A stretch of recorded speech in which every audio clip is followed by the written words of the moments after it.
This week on the show, we're going to take a look at some of the wider impacts of thrifting and reselling. We've got other reselling news from eBay, Etsy, Amazon, and more, and a pretty hefty What Sold recap.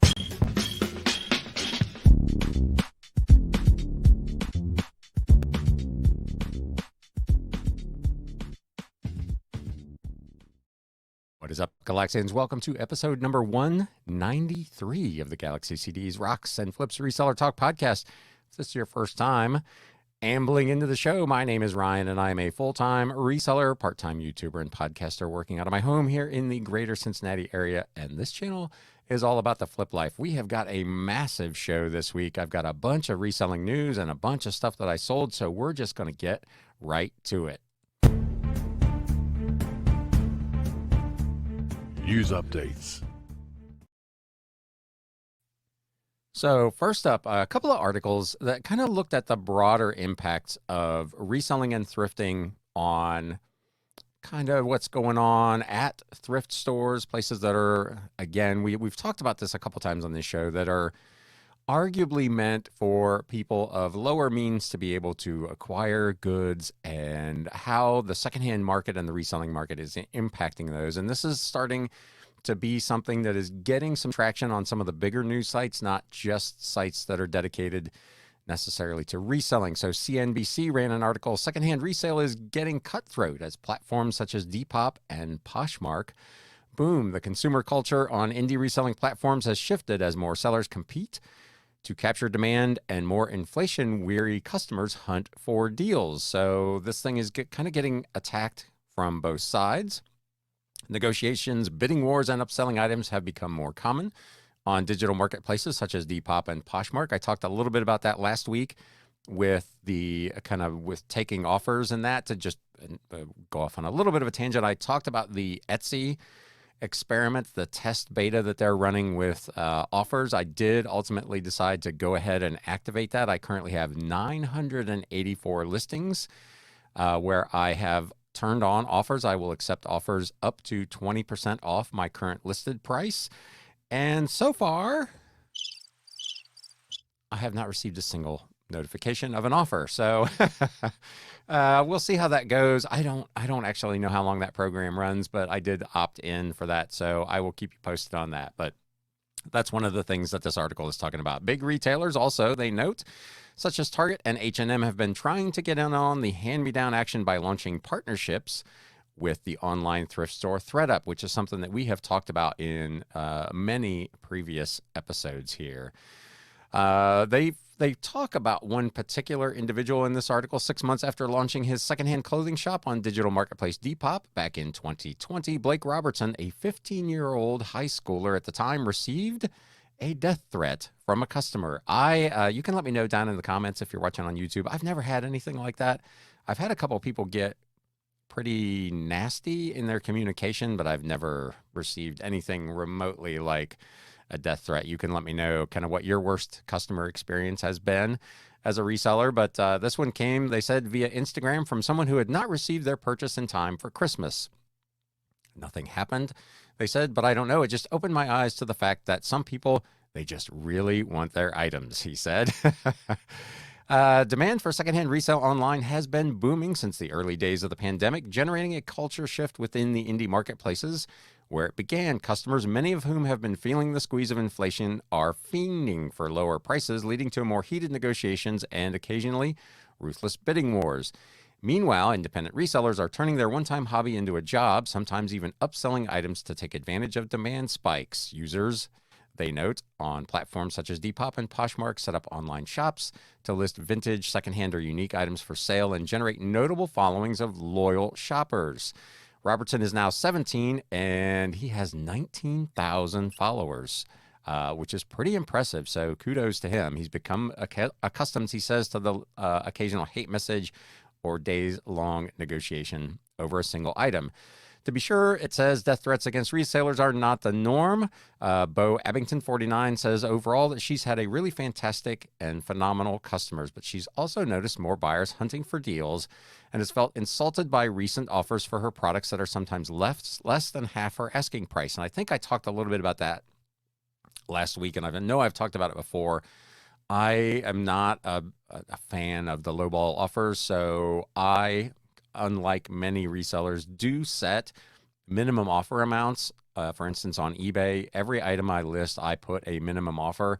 I know I'm missing offers, but I'm also not dealing with a bunch of ridiculous lowball offers that I know I'm not going to accept and that, frankly, are probably not worth counter offering. If somebody's offering you half what you're asking for it, do I really want to spend the time with 9,600 odd listings going back and forth with all those kind of people?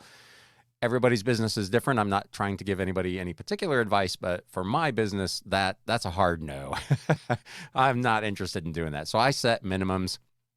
That's why, as part of the Etsy beta, I set a 20% minimum offer. Anybody that's trying to offer more, or rather less of a price than 20% off, I'm not even going to get notified of those. So let me know again down in the comments, or you can always email me at galaxycds@gmail.com and let me know how you approach offers. But this is something that is becoming more and more common, according to this.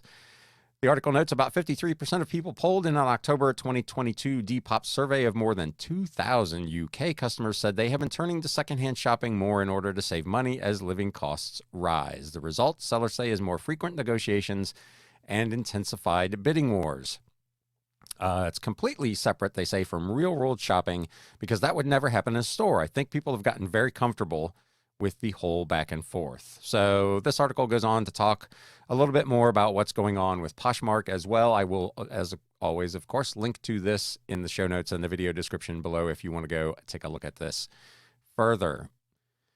This article on Business Insider, shoppers say secondhand stores like Goodwill are getting too expensive as Gen Z makes thrifting cool. This is probably a twofold problem. I think resellers, us, also are having a pretty big impact on that as we kind of do Goodwill's market research for them and post on YouTube that we're buying this thing at Goodwill for $2 and selling it for $20. And they have started to catch on to the fact that, hey, you know what? This thing might actually be worth $20. And as I've said before, it's hard for me to begrudge them trying to get market pricing out of an item, but at the same time, it makes it difficult for us as resellers, number one, but two, legitimate thrifters who are just out trying to find a deal and stretch their dollars as the market moves upward. TikTokers are complaining about high prices in secondhand stores like Goodwill and Salvation Army. Some shoppers are blaming Gen Z consumers for pricing them out of these stores. Teens often post videos of their quote-unquote thrift hauls on social media, which they then resell at a premium online. That sounds like a great plan. That's what we do for a living here. Shoppers are complaining that the price of secondhand goods at thrift stores like Goodwill and the Salvation Army has shot up. Resellers are also commenting on this regularly on Instagram, and I assume probably on TikTok as well. I'm not a TikToker, but they have noted in this article they blame it on wealthy teens. TikTokers have posted videos of recent trips showing hefty price tags on certain items and footage of other items that just seem to be utterly mispriced. Nondescript Starbucks mugs that are $9, a set of Fiesta-ware plates for over $30, and so on. The U.S. thrift market, they note, has grown substantially in recent years, and thrifting has become a popular pursuit of Gen Z shoppers who have been credited with championing a more sustainable way to shop. This is something that ThredUp, as we've talked about previously on this show, is really pushing as part of their marketing, is that this is a reuse, recycle type environment where it's good for not only business, but it's good for the planet, good for the ecology and all that sort of stuff, which is something that really resonates with this younger market set. These sellers have been branded by some as scammers on social media and compared to landlords that drive up rents and force people out of affordable housing. Vox ran an article last year, which I think I referenced at the time, about the gentrification of thrift stores. But experts say it's not the resellers that should be blamed for the price hikes, though their hauls may be reason that secondhand shops are raising prices. They say we should look at corporate facilities even as they are classed as nonprofit organizations. That's a dubious delineation when it comes to major secondhand clothing corporations, said Jennifer Lizotte, an assistant professor at the University of North Carolina, Wilmington. Goodwill states on their website that it aims to price donations at a fair market value based on the brand and condition of the item. They say each of their stores runs itself in various parts of the U.S. and determines their own pricing. For their part, Salvation Army did not comment to the writers. So again, I will link to this article. You can read it at your leisure over on Business Insider. But we've talked about before on this program about the pricing pressure from resellers and thrifters kind of driving up the price of the raw goods at traditional retail and traditional thrift stores. And I don't see any way that this probably ends anytime soon, personally, because reselling and thrifting have both, as these articles both point out, kind of become more and more popular as time has gone on. I posted this article over on Instagram, shameless plug, at Galaxy CDs Rocks. Amazon and other retailers are revamping their free shipping as costs soar. There's no such thing, as we've talked about many, many times, as free shipping. We all know that cost somehow is added back into the cost of your good. It's added to the price, or you're paying for Prime to get free shipping. There's no such thing as free shipping. That being said, Amazon and other retailers who use so-called free delivery to cultivate customer loyalty are scrambling to keep it from draining profits as costs climb and e-commerce contracts. So there has been a little bit of a tightening of the marketplace in e-commerce. And of course, we've talked about several times how costs of shipping, costs of fuel, costs of fleets for a company like Amazon, who owns a lot of their own equipment, that stuff is all going nowhere but up. And those things are squeezing the margins for these companies that trained the customers to expect free shipping. They are adding fees for faster service, raising minimum purchase requirements, and making other changes that shift more costs to consumers who are already struggling with financial issues of their own. This is something that I have personally seen in my Amazon Prime account. If I'm in there shopping for something, I've seen a lot of stuff where they're trying to get me to spend $25 to get same-day delivery rather than buying the $5 item that I need and getting next-day delivery. So they're trying to increase the average size of the order to help compensate for the fact that delivery costs have increased. As I mentioned in my post over on Instagram, I stopped offering free shipping on eBay well over a year ago when the United States Postal Service announced that they were going to begin increasing media mail rates twice per year. When you build in the cost of, say, what media rate shipping was for under a pound, $2.75 a couple of years ago, and it is now up to $3.65. I'm not trying to go in and readjust thousands of items of prices to account for those biannual increases. So I just did away with free shipping altogether. I price my item competitively, factoring in the fact that the customer is going to pay shipping, and then the shipping just automatically adjusts as the rates change. You can, again, let me know down in the comments, are you doing free shipping or are you moving away from that as well? A managing partner over at Cambridge Retail Advisors says the days of free delivery are numbered. Retailers are beginning to look more like some airlines, which charge for better seating, transporting luggage, and also restrict the use of frequent flyer points. He said it's an open secret that most retailers raise product prices to subsidize free shipping. Still, product inflation and soaring shipping costs are making the service unsustainable as the prospect of recession threatens to wallop already flagging online spending. So this article is over on Reuters, and of course there will be a link to it as well. This seems like an ongoing thing that we talk about regularly. Washington prepares for war with Amazon. A multi-pronged investigation of the online giant is approaching the action phase on mergers, antitrust, privacy, and more. The Biden administration is planning to take action soon on at least 3 of its half-dozen investigations of Amazon, moves that could lead to a blitz of litigation to rein in the iconic tech industry giant. The Federal Trade Commission has been investigating the internet titan on multiple fronts dating back to at least 2019, looking into its abuse of power within its online marketplace, as well as potential consumer privacy violations connected to its Ring cameras and its Alexa digital assistant. The agency is also reviewing Amazon's purchase of robot vacuum maker iRobot. Any suit, of course, against Amazon would be a high-profile move by the agency, by Lena Khan, who is a big tech skeptic who rose to prominence with a 2017 academic paper specifically identifying Amazon as a modern monopolist needing to be reined in. Amazon, and we've talked about this previously on this show, has already been hit by local antitrust suits in Washington, D.C. and California, and coming federal cases would be the most significant challenges to the global company yet. Exact timing of any cases or settlements is unknown, but there is a lot of momentum, I guess you would call it, to push these cases forward and to try to rein in the behemoth that is Amazon. So again, I will link to this down below. There is a lot of really interesting information here about potential lawsuits over at Amazon. Etsy is putting some money, not just some money, $30 million of its available cash into a special investment fund. They're putting this $30 million of its available cash into a fund earmarked for investing in projects that will expand its efforts to foster economic empowerment and promote sustainability.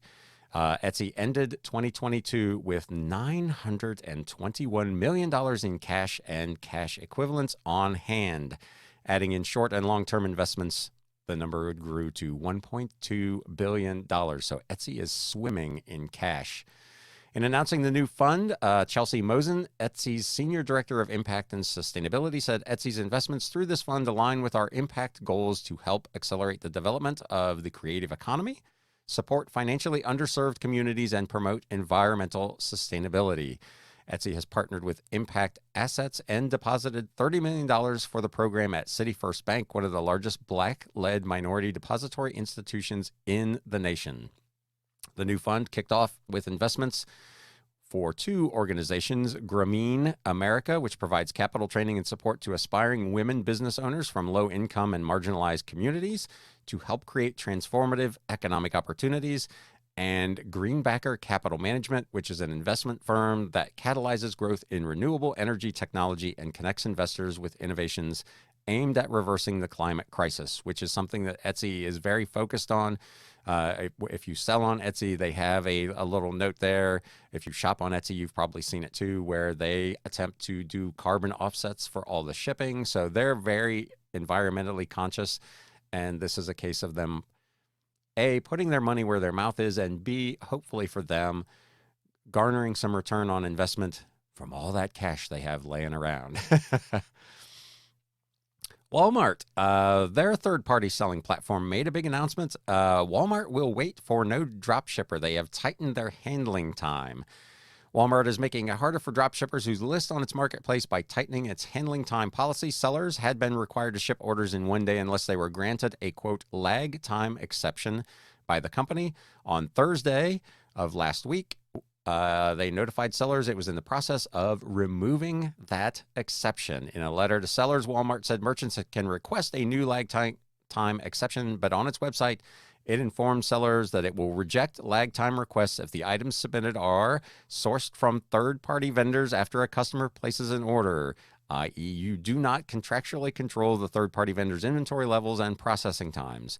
Or B, cannot ship same or next day due to inefficiencies in your fulfillment network. One reader who forwarded this notice to E-commerce Bytes said that based on the wording, he believed Walmart was targeting dropshippers specifically, who are, of course, merchants who don't actually hold any inventory. They place an order with yet another third party once an order is placed with them. So Walmart is really trying to crack down on this and prevent those people from being able to sell on that platform.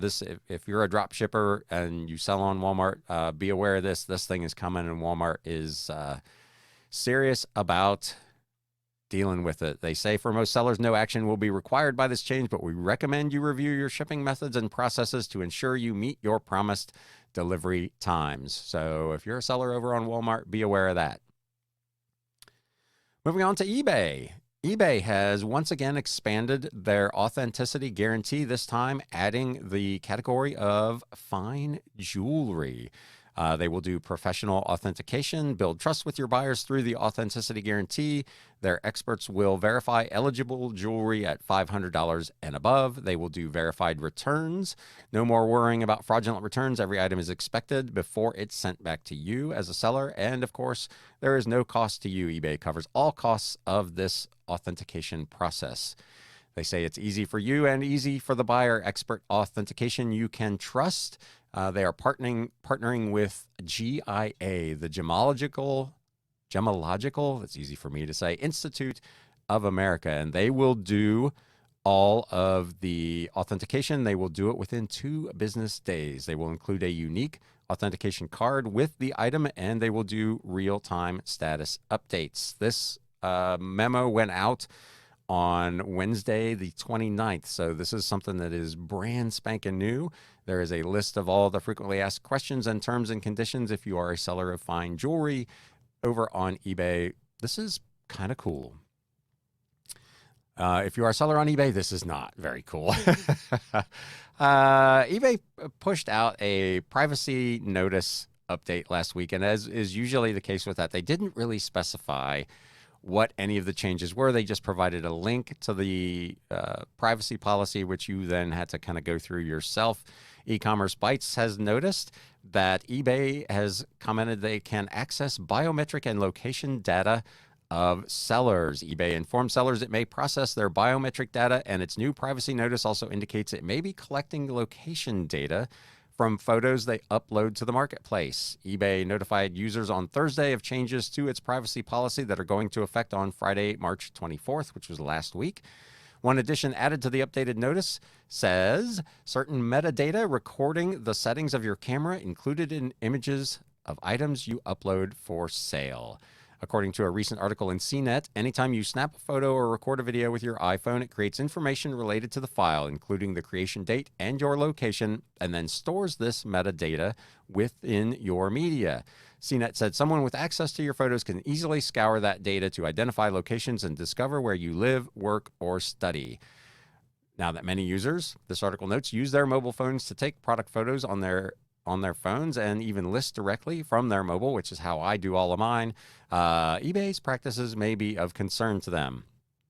Another change to the privacy notice that may concern sellers in Section 5.5, eBay has added the following provisions for sellers: processing of your biometric data to identify you and further prevent fraud and reduce other risks on our platform, and in connection with Know Your Customer and similar compliance requirements. While eBay doesn't say that it collects or stores such data, sellers may not realize that eBay may use their biometric data for verification, fraud prevention, and compliance. Additional information is available, according to this, over on eBay as well, and there is a link to that in the article. So I suppose this is probably really common stuff these days, but I'd really rather they didn't. Oh, man. And last thing in the news, some good news. Some sellers on eBay were delighted with surprise shipping supplies. So it can be nerve-wracking as an online seller to get a notice of an unexpected 18-pound package that it's on its way to you. But for multiple eBay sellers posting about a surprise FedEx notice, it had a happy ending. Why am I receiving a package from eBay shipping supplies? I just received an email from FedEx that I'm receiving an 18-pound package from eBay shipping supplies in Las Vegas. Looked up the address. It doesn't make any sense. Has this happened to anyone else? The tracking number is real, but I don't have any activity that could correspond to this. As it turned out, it was a promotion for eBay's new international shipping program. Supposedly, these packages included little postcards and notifications on how to sign up for the service. I'm a little disappointed that I did not receive one of these packages, because I'm sure I was one of the first people that signed up for eBay's international shipping program, shifted over from GSP. I talked about it, probably 2 months ago, that I noticed a significant drop in international sales, and that still has not rebounded to what it was previously, but it has improved. So apparently they're kind of getting the kinks worked out of it. It's still, again, nowhere near what I was doing with GSP.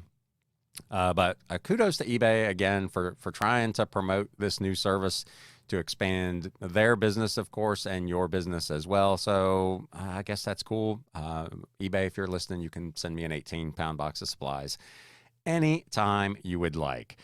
With all that news out of the way, man, that's a lengthy news segment. If you got something out of that, do me a favor and whack that thumbs up button. If you're not currently a subscriber to the show on YouTube or a follower of the podcast, please consider doing that as well. Let's get stuck into some What Sold.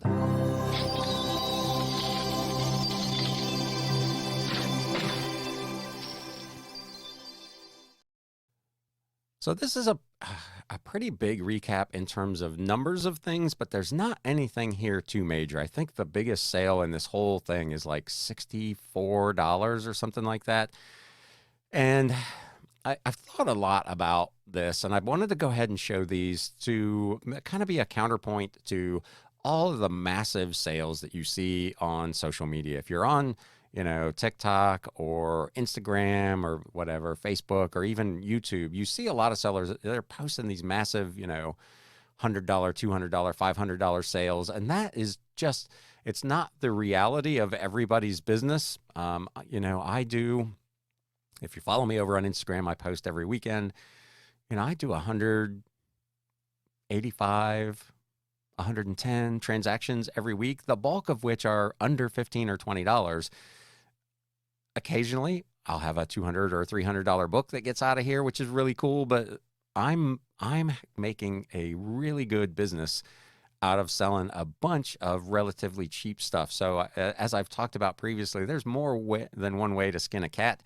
As they say in the reselling game, there's multiple ways that you can do this. And all of these sub $50 items, I guess, are just an example of ways that you can successfully make a living as a reseller without having necessarily to have those big pops. So this first item was part of my 25% off sale. I did send out an offer for an additional discount to a watcher of 10%.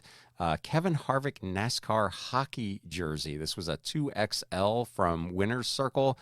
I've had it for a long time. I picked it up for $1, going back to like the thrift store thing. I got this actually at a thrift store, man, probably 2 years ago for $1 thin, and it's been on my shelf for the longest time. I had it listed for $32.99. After all the discounts, it went for $22.24 with free shipping.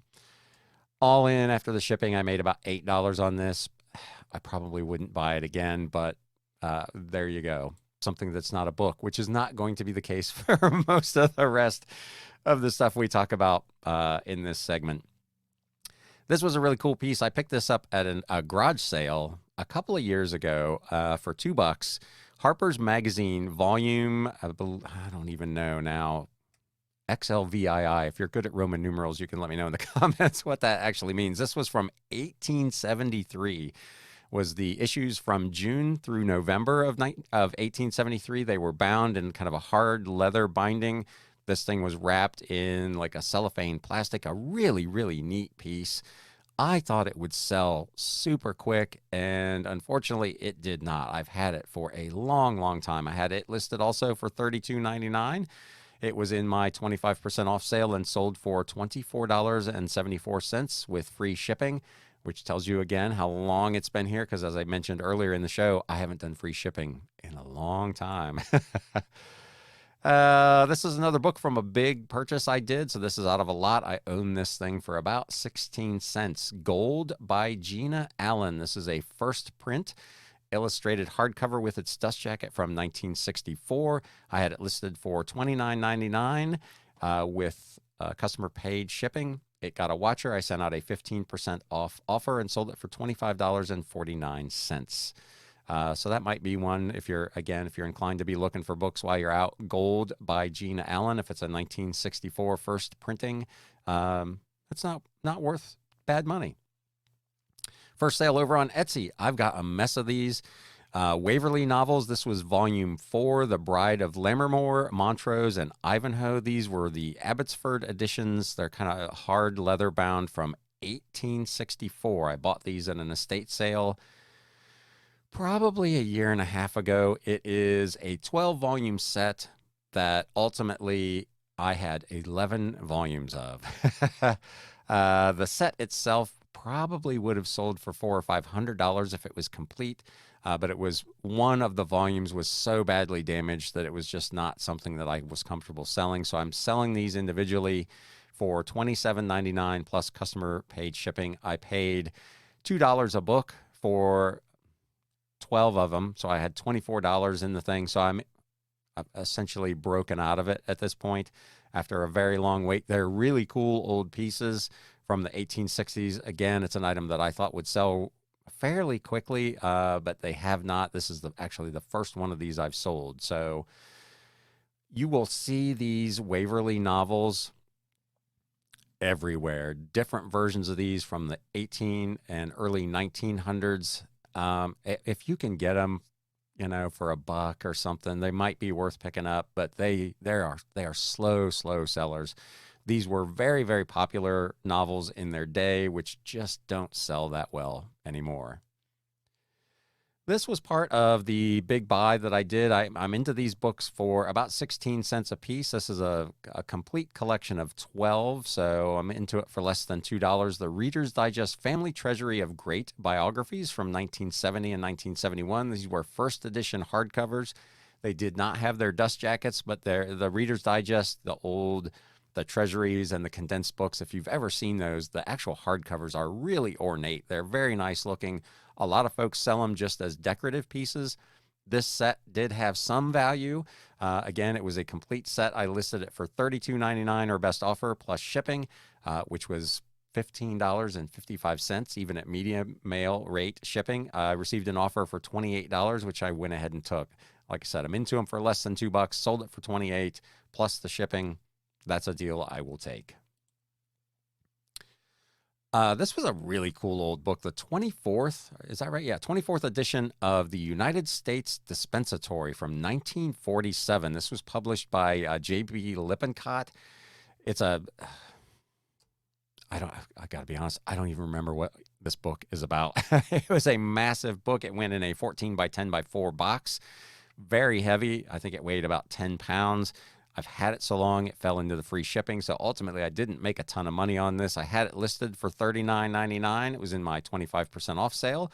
So it sold for $29.99. I bought this at an estate sale a couple of years ago for, I think, $5. So not a terrible sale, but again, another one that probably wasn't quite as profitable as I would have expected. Neat old set. I think these were from the late 70s or early 1980s. How Things Work, volumes 1 through 4. This was the complete set from Roger Jean Sagalat.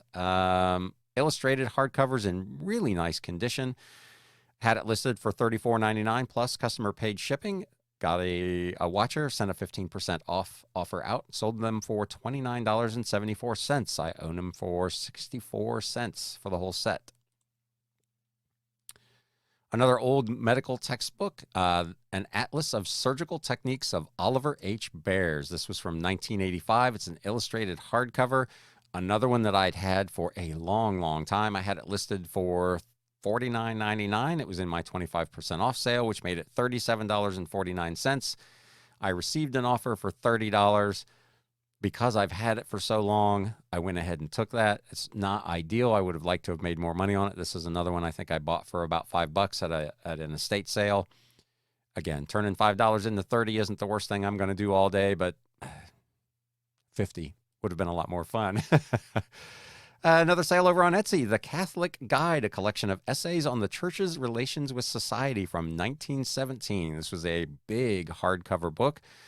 Measured probably 8.5 by 12, weighed about 6 pounds. This went for $32.49 on sale over on Etsy. A CD. I still, hat tip to Media Picker, who is still doing really well with CDs. I still am selling through the huge lot of 8,500 odd CDs I bought several years ago. I own them for I don't know, remember what it was now, 3.5 cents, something like that a piece. This one was Nothing But a Man, the original soundtrack. It was kind of Motown. It featured Stevie Wonder, The Miracles, Mary Wells. Again, I've had it for quite some time. I had it listed for $49.99. It was in my 25% off offer, so it was $37.49. It got a watcher. I sent out a another 10% off offer and sold it for $33.74. That's pretty good from 3.5 cents. I'll take that. But CDs continue to sell reasonably well. There have been several articles recently that there is some nostalgia building up again for CDs. So I'm not really ready to say that it's a format I would be definitely on the lookout, because there's still a lot of junk out there. But there can be some winners in that media field as well. Another book over on Etsy, Lewis Carroll, Through the Looking Glass. This was from the late 1800s, illustrated by John Tenniel. Really cool old book. Unfortunately, not in great shape. In really good condition. This is probably a $60 book all day. Mine was not in really good shape, so I sold it for $34.99. It was part of a big lot that I owned for about 5 cents. Another CD, The Prophets of Rage. This was brand new and sealed from Uplift Music Group back in 1997. It's a rap hip-hop CD.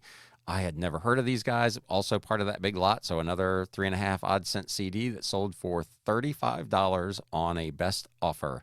I had it listed for $60, which of course would have been much more to my liking, but $35 from 3 cents again is a pretty good return. This was a cool book, The Vampire's Bedside Companion, The Amazing World of Vampires in Fact and Fiction. I believe this was from the 1980s, was part of another lot of books that I owned for about 15 cents a piece. This thing sold over on Mercari for $35 with free shipping. As I talked about previously, I build in the shipping price over on Mercari because I want to do ship on my own, because Mercari still to this day does not offer media mail shipping. Part of the consignment deal I'm doing for my brother. I've talked about over the last few episodes a bunch of this old NASA literature. This was 2 Saturn V manned flight to the moon fold-out posters from the 1960s. These were really cool pieces. I had 2 of them. One customer bought both of them for $17.99 a piece, so $35.98 plus customer paid shipping on these old NASA facts. If you happen to find any of the old NASA newsletters especially from the Apollo era, the kind of mid 1960s to mid 1970s, they're definitely worth picking up. I have sold hundreds of dollars worth of these, so definitely be on the lookout for those. An old book from the 1940s, Basic Aircraft Construction, Plain Facts for Plain Builders from 1943. This was an illustrated hardcover.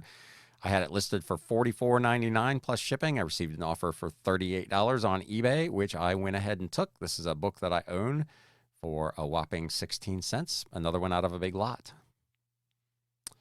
Another book from the same lot, First Chemistry Book for Boys and Girls by Alfred Morgan. This was from 1950.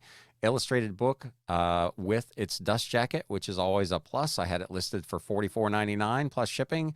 Got a watcher, 15% off offer, and sold for $38.24. Old textbooks, especially pre-1970, can be pretty good. New textbooks obviously can be fantastic if you can find them, but they're not super common. But some of these old textbooks, man, math and science, I'm on them all day long. This was also part of that lot, so another 16 center, the Advanced D&D Dungeon Master's Guide. This was from TSR Games. It was written by Gary Gygax. It was a revised edition from 1979. These things were selling for some pretty wild money.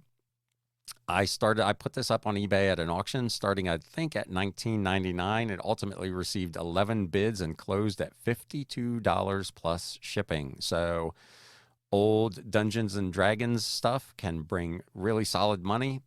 This was one that was not in the greatest condition, which is why I put it at auction. If it had been in great shape, I'd have probably just listed this thing for $59.99. But because it was a little rough around the edges, I put it at an auction and kind of let the market set its price, and it still got real close to the number I would have put out on at $52. And this, I believe, is the last sale we're going to talk about this week. This was 2 items that were purchased on Etsy, 2 old vintage books from both of these. The one was from the late 1800s. The other is from the early 1900s. Our Mutual Friend by Charles Dickens. This was actually an undated Oxford edition, but based on what I could find on it, it looks like very late 1800s. and A Girl of the Limberlost by Jean Stratton Porter. This was a Grosset and Dunlap, what was called a photoplay edition. So this had pictures in the book from the photoplay in the early 1900s. I think this was 1920s era. Hardcover, that one actually included its dust jacket.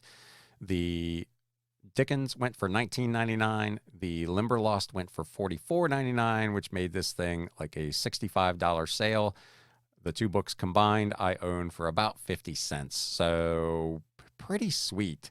But that gives you a kind of an idea of how you can make money as a reseller, not selling $100, $200, $300, $400 items all the time. You can, as we have talked about on this show previously, you make your money when you make your buy.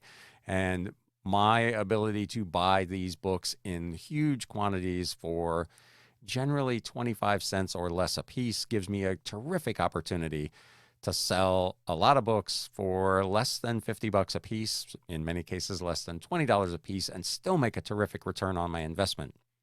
Is that business model for everybody? Absolutely not, because I spend 6 hours a day going through boxes of old books, trying to sort out the ones that are actually worth something from the ones that are not. The ones that are not, sometimes I will lot up and sell on lots on eBay. Sometimes I just donate them to some local thrift stores and some local free bookstores just to get them out of my hair and just write that off as a loss again at the price I'm paying for them.